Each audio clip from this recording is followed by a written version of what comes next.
প্রিয় শিক্ষার্থীবৃন্দ, ধারাবাহিক ফেসবুক লাইভ ক্লাসে তোমাদেরকে আবার স্বাগত জানাচ্ছি।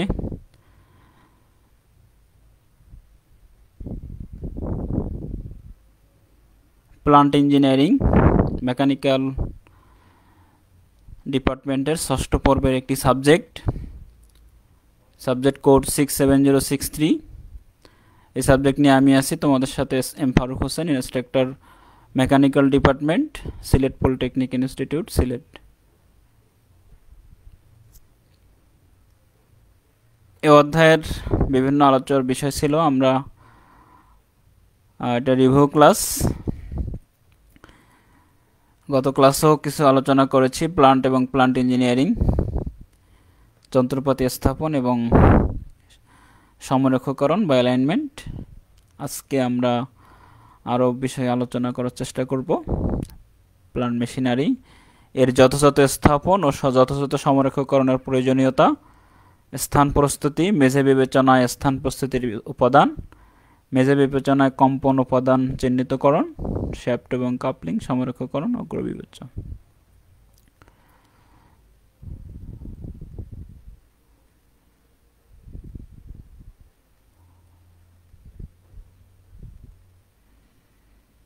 ইনস্টলেশন এবং অ্যালাইনমেন্ট পর্যন্ত আমরা গত ক্লাসে রিভিউ দিয়েছিলাম। এরপরে আজকে আমরা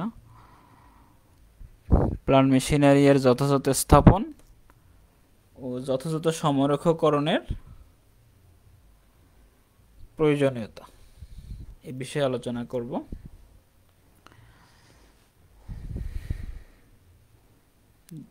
নিম্নে প্রদত্ত উদ্দেশ্য লাভ এবং সুবিধাসমূহ পাওয়ার জন্য প্লান্ট মেশিনারি সমূহ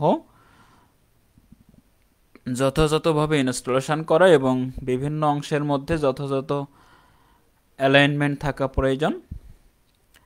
যেমন মেশিনকে দৃঢ়ভাবে স্থাপন করা এবং কম্পনমুক্ত করা।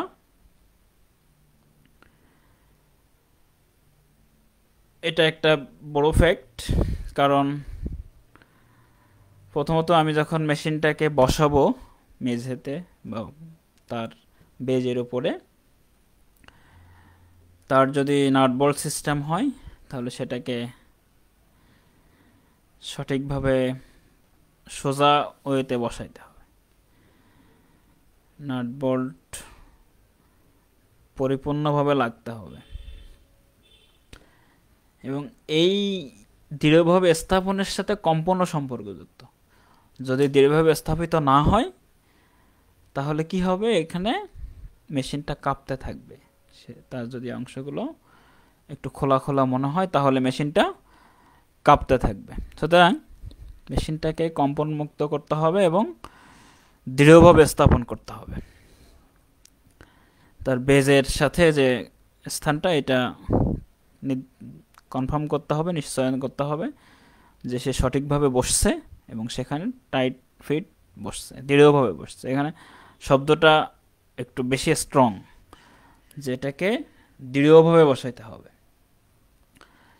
কারণ এখানে একটা ইঞ্জিন বা যে কোনো কিছু চাপ পড়বে, সে কন্টিনিউ একটা প্রেসারে থাকবে।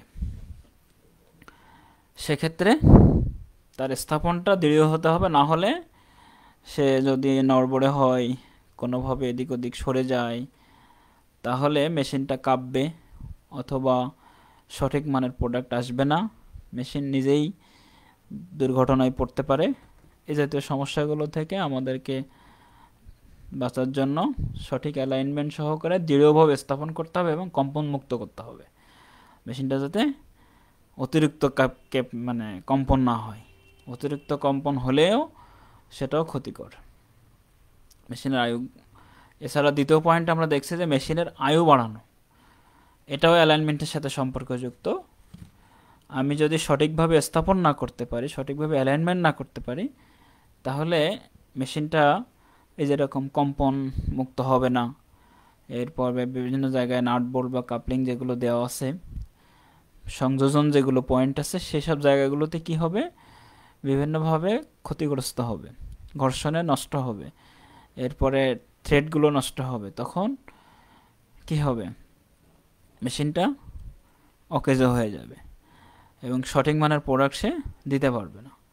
সেই কারণে এর আয়ু বৃদ্ধির সাথেও অ্যালাইনমেন্ট সম্পর্কযুক্ত। এরপরে প্লান্ট মেঝের সুষ্ঠু ব্যবহার বাড়ানো। যেখানে আমরা মেশিনগুলো স্থাপন করব, প্রত্যেকটা স্থান যাতে পরিপূর্ণভাবে কাজে লাগে, কোনো অংশ যেন অকাজে পড়ে না থাকে।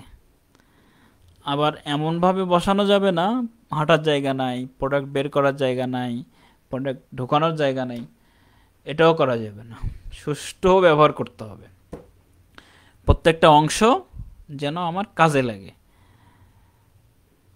সর্বোচ্চ অংশ যেন কাজে লাগে।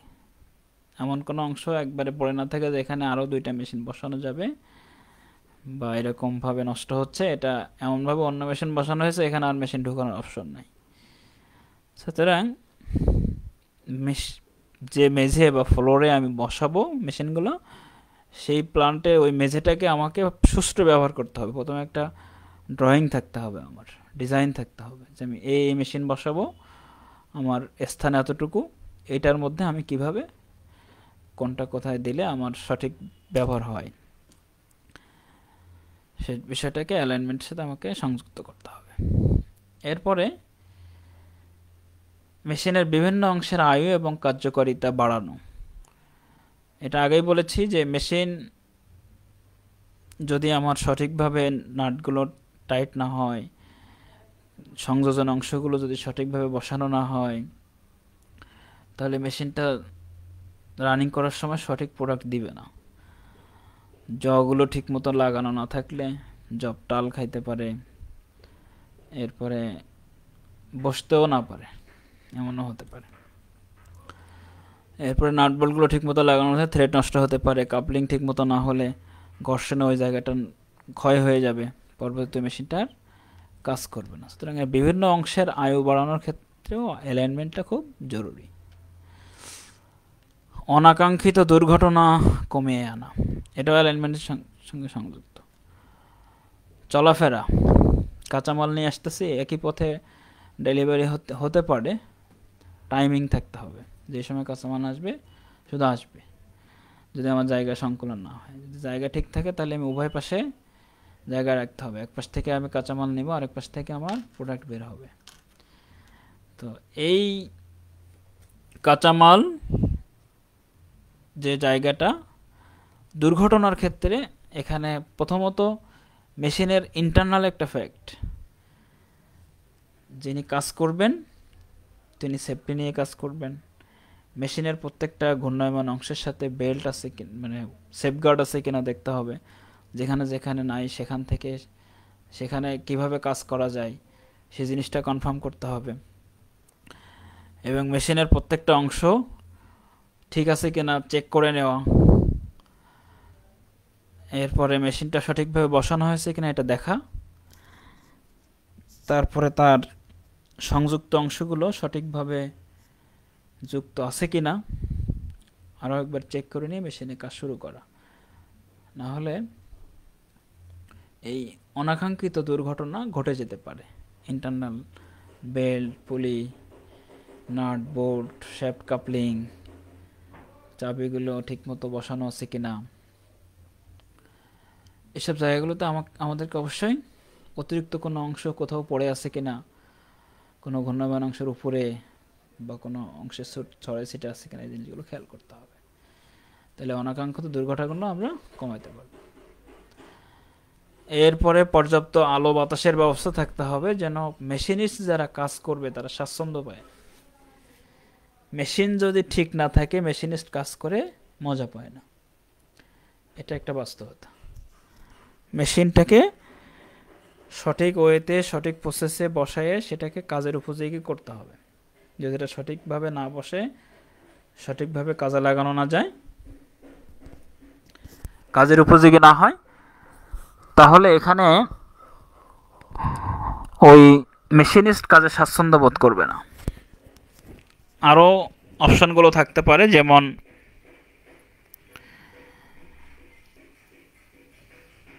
আলো বাতাসের ব্যবস্থা। একজন মেশিনের সামনে দাঁড়ায় কাজ করবে, সেই জায়গায় তার পরিষ্কার পরিচ্ছন্নতার ব্যাপার আছে, সেখানে পর্যাপ্ত তার হাত পা নাড়াচাড়ার ব্যবস্থা থাকতে হবে। এই বিষয়গুলো নিশ্চিত করতে হবে। সুতরাং মেশিনিস্টের কাজে স্বাচ্ছন্দ্য বাড়ানোর জন্য আমাদেরকে আলো বাতাস, তার দাঁড়ানোর স্থান এবং মেশিনের সঠিক অ্যালাইনমেন্ট, মেশিনের ক্যাপাসিটি সম্পন্ন অবস্থায় তার হাতে দেওয়া, তাহলে মেশিনিস্ট কাজে স্বাচ্ছন্দ্য বোধ করবে। এরপরে কাজ বা উৎপাদনের প্রোডাক্টের গুণগত মান বাড়ানো।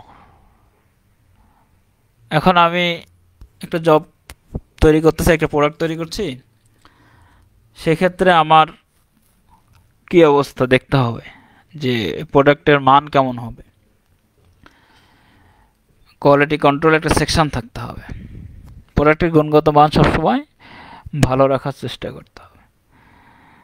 সেক্ষেত্রেও কিন্তু অ্যালাইনমেন্ট সঠিক না হলে আমার সঠিক মেজারমেন্টে, সঠিক প্রসেসে জবটা, প্রোডাক্টটা আসবে না। এটা তো সর্বোচ্চ গুরুত্ব দিতেই হবে, কারণ প্রোডাক্টই হচ্ছে একটা মেশিনের আউটপুট। এখন প্রোডাক্ট যদি ভালো না হয়, তাহলে ওই মেশিন দিয়ে কি করতাম, কি কাজ করব আমি? তাহলে আমার প্রোডাক্টটি ফাইনাল, এটা হচ্ছে ডেস্টিনেশন, প্রোডাক্টটাকে ক্লিয়ার করতে হবে।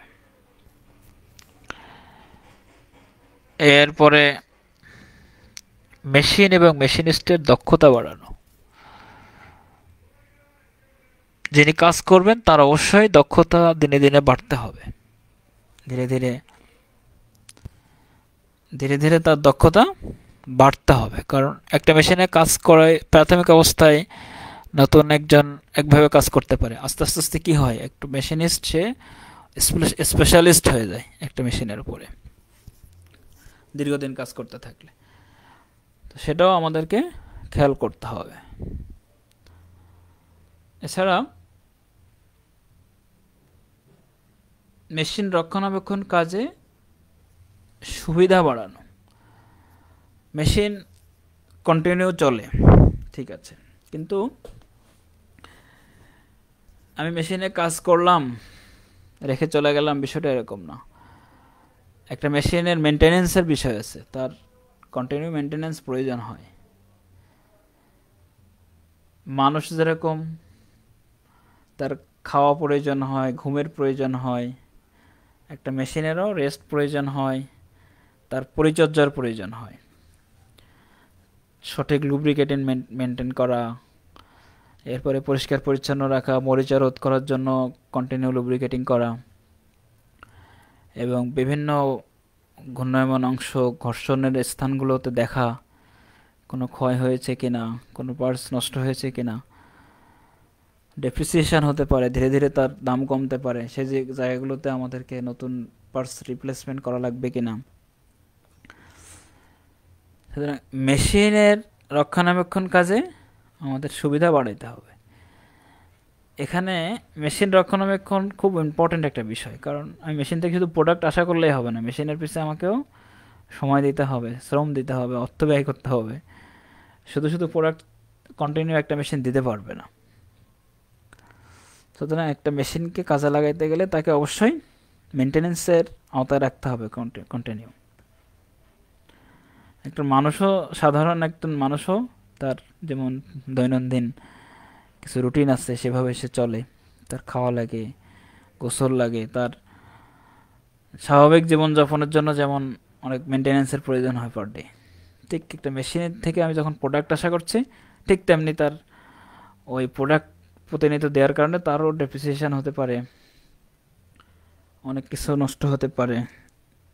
ওই জায়গাগুলোকে আমাদেরকে সঠিকভাবে পরিষ্কার পরিচ্ছন্ন রেখে মেনটেনেন্সের কাজটা নিশ্চিত করতে হবে। এরপরে অতিরিক্ত ইনার্শিয়া বল কমাইতে হবে। কার্যকালীন সময় বিভিন্ন অংশে অতিরিক্ত পীড়ন সৃষ্টি কমাইতে হবে। এরপরে উৎপাদনের গুণগত মান বাড়ানো জরুরি। এছাড়া শব্দ দূষণ নিয়ন্ত্রণ করতে হবে, এটাও আমাদেরকে নিশ্চিত করতে হবে। শব্দ দূষণ, বায়ু দূষণ, মেশিন থেকে ধোঁয়া বের হয় যেগুলো, সেগুলো এমনভাবে আউটে দিতে হবে যাতে ক্ষতিকর অবস্থায় না থাকে বা আর মানুষের জন্য ক্ষতিকর না হয়। শব্দ দূষণ ঠিক একইভাবে আমাদেরকে নিয়ন্ত্রণ করে এমনভাবে দিতে হবে, বাইরে ছাড়তে হবে যেটা নিয়ন্ত্রিত হয়, যেটা মানুষ সহ্য করতে পারে। এভাবে এখন আমরা যদি দেখি প্লান্ট ইঞ্জিনিয়ারিং এর ক্ষেত্রে এখানে একটা স্থান প্রস্তুতি দরকার হয় মেশিন স্থাপনের জন্য। তো প্লান্ট ইঞ্জিনিয়ারিং এর ক্ষেত্রে প্লান্টের যেখানে কোনো মেশিন বা দ্রব্য স্থাপিত করা বা রাখা হয় বা অবস্থান করে তাকে আমরা সাইট বলছি। নির্দিষ্ট একটি স্থানে কোনো মেশিন বা দ্রব্য স্থাপন করার জন্য ওই স্থানকে উপযুক্ত করে তুলতে যেসব কর্মকাণ্ড সম্পন্ন করা হয় তা প্রস্তুতি বা সাইট প্রিপারেশন বলে। যেমন আমরা কি করি, একটা বেস তৈরি করি। প্রথমে আমাদের একটা প্ল্যান দরকার হয় যে এই একটা প্ল্যান্ট, একটা রুম বা একটা এরিয়া, সেখানে মেশিনের ধরন অনুযায়ী সেখানকার একটা শেড থাকে।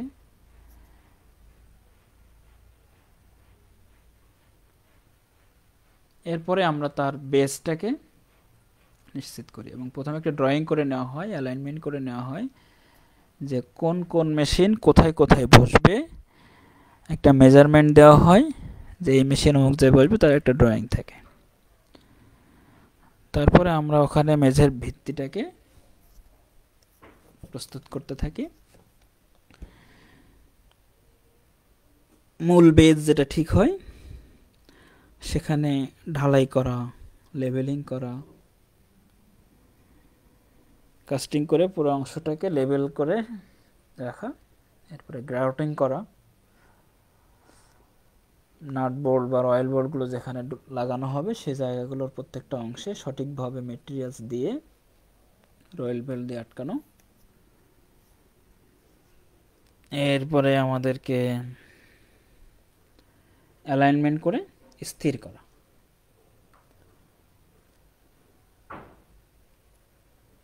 এই জায়গাগুলোতে আমাদের একটা বেজকে মেশিনটা আসার আগ পর্যন্ত যে অবস্থাগুলো আমাদেরকে রাখতে হবে সেই জিনিসগুলো আমাদেরকে কনফার্ম করতে হবে যে মেশিন আসার পরে এখানে বসাই দিব। তো এটাকে আমরা বলছি সাইট প্রস্তুতি বা স্থান প্রস্তুতি। এজন্য আমাদেরকে মেশিনের বেস রেডি করতে হবে, সেটা ঢালাই করতে হবে, লেবেল করতে হবে, এরপরে গ্রাউটিং করা, রয়েল বেল্টগুলো বসাই দিয়ে সেখানে আমাদেরকে কাজ করতে হবে। এরপরে আমাকে অ্যালাইনমেন্ট করতে হবে যে এই লেবেল, মেঝে লেবেল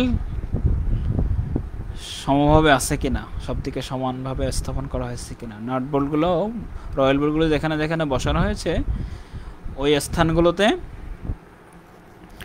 আমার বেস ঠিক আছে কিনা, সোজা আছে কিনা, আমার যে অ্যাঙ্গেলে দরকার সেই অ্যাঙ্গেলে আছে কিনা, একটার সাথে আরেকটা কম্বিনেশন আছে কিনা, ডিস্টেন্স ঠিক আছে কিনা, সব কিছু নিশ্চিত করতে হবে। এটা হলো স্থান প্রস্তুতি।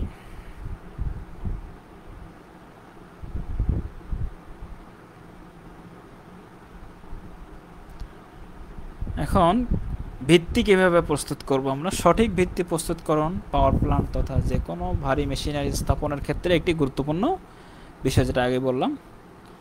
ভিত্তি মেশিনারিজকে নির্দিষ্ট স্থানে আবদ্ধ রাখে, মেশিনকে বেজ যেটা এটা ধরে রাখে, দৃঢ়ভাবে আটকে রাখে এবং এর মাধ্যমেই মেশিনের ওজন ও কম্পন অবলম্বন ভূমিতে স্থানান্তরিত হয়।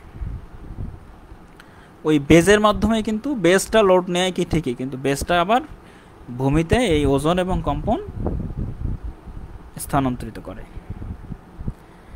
বেজের উপরেই মেশিনটা বসে থাকে কিন্তু বেজটা বসে থাকে ভূমির উপরে, সেই ভূমির উপরে কিন্তু এই ওজন আর কম্পন স্থানান্তরিত করে হচ্ছে বেজ, ভিত্তি। সুতরাং এই জায়গাটা খুবই ইম্পর্ট্যান্ট একটা ফ্যাক্ট। সঠিক লোড ক্যালকুলেশন করে ওখানে আমাদেরকে বেজ স্থাপন করতে হবে। যথাযথ ভিত্তি স্থাপনের জন্য অন্তর্ভূমির বহন ক্ষমতা জানা এবং কার্যকর সেফটি ফ্যাক্টর নির্ধারণ আবশ্যক। খেয়াল করলাম আমরা এখানে সয়েল টেস্ট করতে হবে, স্থানীয় এখানকার যেখানে আমি মেশিনটা বসাচ্ছি তার বেজে কি পরিমাণ ক্ষমতা নিতে পারে এই জিনিসগুলো আমাদের নিশ্চিত করতে হবে। 10 কেজি ওজন ক্ষমতার আমরা একটা বেস তৈরি করে 50 কেজি ওজনের একটা যদি বেস দিয়ে দিই, মেশিন দিয়ে দিই, তাহলে সে জায়গাটা আমার বোকামি হবে, বুদ্ধিমানের কাজ হবে না, ওখানে থাকবেই না। আবার খেয়াল করতে হবে যে একবারে মার্জিনে কোনো কিছু দেওয়া যাবে না, সেফটি ফ্যাক্টর রাখতে হবে, কারণ প্রত্যেকটা জিনিসেরই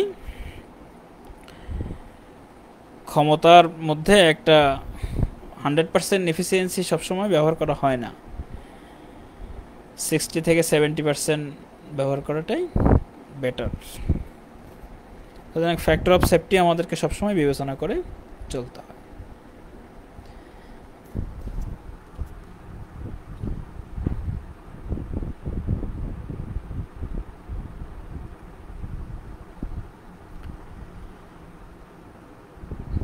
এখন ভূমির কিছু নিরাপদ বহন ক্ষমতা, বিভিন্ন ধরনের ভূমির নিরাপদ বহন ক্ষমতা এখানে একটা টেবিলের মাধ্যমে দেখানো হয়েছে। যেমন দেশ ভূমির ধরন, আর এর পাশে আছে আমার বহন ক্ষমতা টন পার বর্গমিটার। যদি দেশজ পাহাড় হয় তাহলে 1950-এর নিচে, 1950 টন পার বর্গমিটারের নিচে হবে এটা। এরপরে সর্বোৎকৃষ্ট ইটের স্থাপত্য যদি হয় তাহলে 145 থেকে 195 টন পার বর্গমিটার তার বহন ক্ষমতা। সাধারণ স্থাপত্য হইলে 50 থেকে 98 টন পার বর্গমিটার। ঘন বিন্যস্ত কাদা হলে 50 থেকে 78 এত টন পার বর্গমিটার। নরম কাদা হলে 9.5 থেকে 19.5 টন পার বর্গমিটার। এরপরে নুড়ি ও বালি হলে 78 থেকে 98 টন পার বর্গমিটার।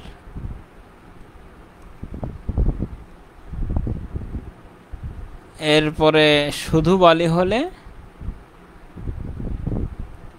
19.5 থেকে 58.5 টন পার বর্গমিটার। এটা হলো আমাদের যে ভূমি তার নিরাপদ বহন ক্ষমতা, নিরাপদ বহন ক্ষমতা এটা হয়।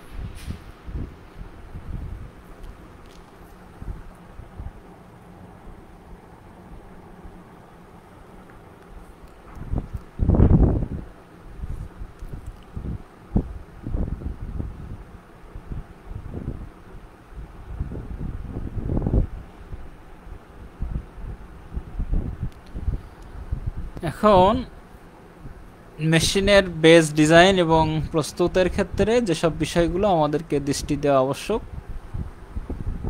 যেমন বেজের ডিজাইন, ফাউন্ডেশনের ডিজাইন, ভিত্তির ডিজাইন। ভিত্তিকে এমনভাবে ডিজাইন করতে হয় উলম্ব লব্ধিবল অভিকর্ষ যেন উলম্ব লব্ধিবল অভিকর্ষ কেন্দ্র তথা সেন্টার অফ গ্র্যাভিটি দিয়ে অতিক্রম করে। সেন্টার অফ গ্র্যাভিটি দিয়ে অতিক্রম করতে হবে, কারণ আমার যে জিনিসটা ভিত্তির উপরে লোড কাজ করবে এটা সিজি বরাবরই যাবে, সেন্টার অফ গ্র্যাভিটি বরাবর যাবে, ভরকেন্দ্র বরাবরই যাবে। আমাকে এভাবেই ডিজাইন করতে হবে আমার যেন এটা ভূমি বরাবর যায়। অভিকর্ষ উলম্ব যে লব্ধি বলটাই অভিকর্ষ ত্বরণ, যেটা এটা মূলত ভরকেন্দ্র বরাবরই কাজ করে, যে কোনো জিনিসের ওজন, যে কোনো শ্রেণীর লোড ভরকেন্দ্র বরাবরই কাজ করে। আমাকে ওই বরাবর বিবেচনা করে ডিজাইন করতে হবে।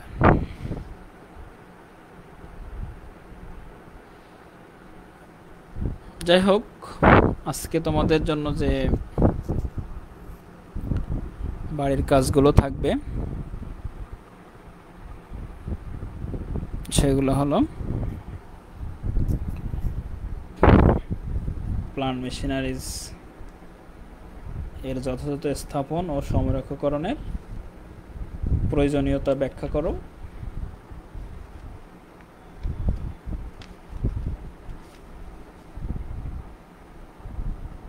এবং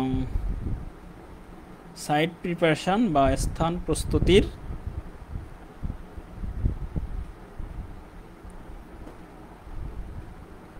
বিভিন্ন বিষয়গুলো, বিশেষ করে ভূমির ভিত্তি প্রস্তুতকরণ বিষয়ে, ভূমির বহন ক্ষমতা সহ বিস্তারিত আলোচনা করো। আর পিছনের বিষয়গুলো তোমরা দেখবা, এর আগের ক্লাসগুলোতে আমরা যেগুলো আলোচনা করেছি তোমরা চেষ্টা করবা। তো আজকে এখানে শেষ করছি। তোমরা সবাই ভালো থাকবে, সবাইকে ধন্যবাদ।